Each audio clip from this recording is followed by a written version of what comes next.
Bonjour à tous. Aujourd'hui, on va vous présenter un shonen de Chihiro Watanabe. Ce jour est une journée bien particulière qui s'ouvre à nous au pays du soleil levant. C'est la journée nationale des mascottes locales. Il fait beau, les oiseaux chantent et les mascottes sont bien présentes. De quoi passer une très agréable journée en famille. C'est dans ce contexte que nous retrouvons Keigo, un lycéen, accompagné de son petit frère Makoto et de son ami d'enfance Ako. Tout d'un coup, un mystérieux message va être diffusé sur haut-parleur, disant en gros que l'être humain est un ramassis de mensonges.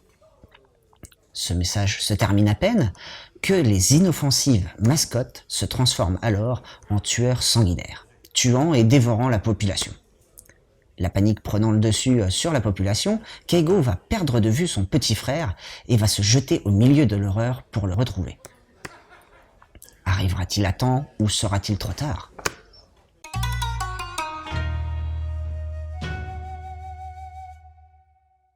Pour ce qui est du graphisme, on observe un trait assez simple sur l'ensemble de l'œuvre, avec quelques cases vraiment bien travaillées et détaillées, qui mettent au mieux en valeur l'action qui se déroule. On pourra aussi noter l'utilisation parfois abusive de traits de mouvement sur les scènes d'action, qui les rendent un peu illisibles par moments. Pour ce qui est de la mise en case, on est sur les bases du style shonen, avec un émou dynamique ainsi que des doubles pages très intéressantes. La jaquette, quant à elle, peut nous laisser penser que ce manga est un seinen de par son côté gore très prononcé.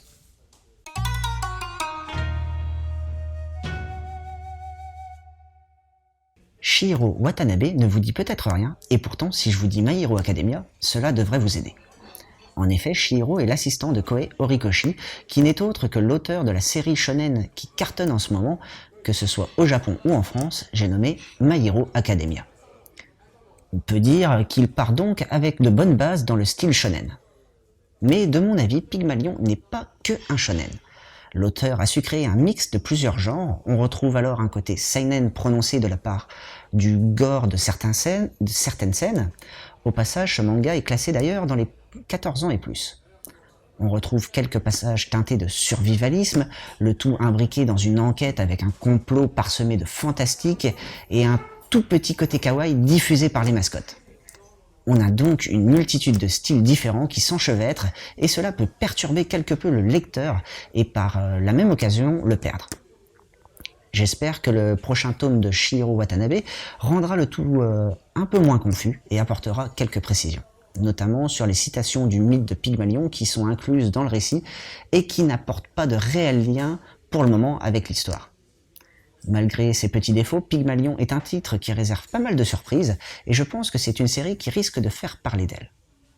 Pour accompagner cette lecture, je vais pouvoir vous conseiller Dolly Kill Kill de Yukaiki Kurando et Yusuke Nomura, où des peluches géantes envahissent la Terre et essayent d'éradiquer l'espèce humaine.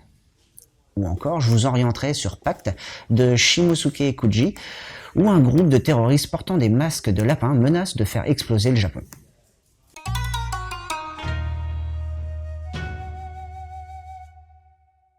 En résumé, Pygmalion est un shonen de Chihiro Watanabe où l'on va suivre Keigo, Makoto et Ako qui, le jour national de la mascotte locale, vont être confrontés non pas à des mascottes toutes gentilles, mais plutôt à des monstres assoiffés de sang et dévorant tout être humain sur leur passage.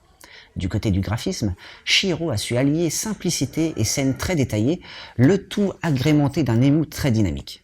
Si jamais vous avez fait des cauchemars en voyant des mascottes, en lisant Pygmalion, vous n'allez plus oser dormir. C'est un titre des éditions Komiku qui est au prix de 7,90 €. Sur ce, bonne lecture à tous.